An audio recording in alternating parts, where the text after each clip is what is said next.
ప్రపంచ టెక్ చరిత్రలోనే అత్యంత భారీ జరిమానాను మెటా సంస్థ అమెరికాలోని 47 రాష్ట్రాలకు చెల్లించనుంది.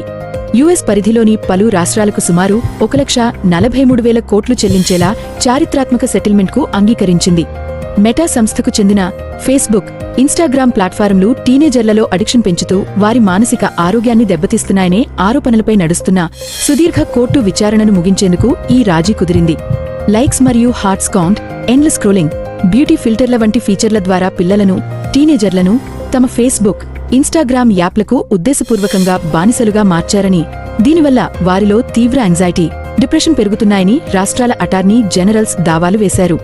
ఆ 47 యుఎస్ రాష్ట్రాలకు పరిహారం ఇవ్వడంతో పాటు చైల్డ్ సేఫ్టీని పెంచేలా యాప్స్లో మార్పులు చేసేందుకు ఒకే చెప్పింది. ఈ పరిహారాన్ని 10 ఏళ్లలో విడతల వారీగా చెల్లించనుంది. కాగా భారత నెటిజన్లు, ఈ పరిహారం మన దేశానికి మెటా ఎప్పుడు చెల్లిస్తుంది? భారత్లోని పిల్లలు, టీనేజర్లపై కూడా ఇదే తరహా దుష్ప్రభావం పడినప్పుడు మన చట్టాలు ఎందుకు మెటా సంస్థపై జరిమానా విధించడం లేదని ప్రభుత్వాన్ని నిలదీస్తూ కామెంట్స్ పెడుతున్నారు. ఈ అంశంపై మీ అభిప్రాయమేమిటి?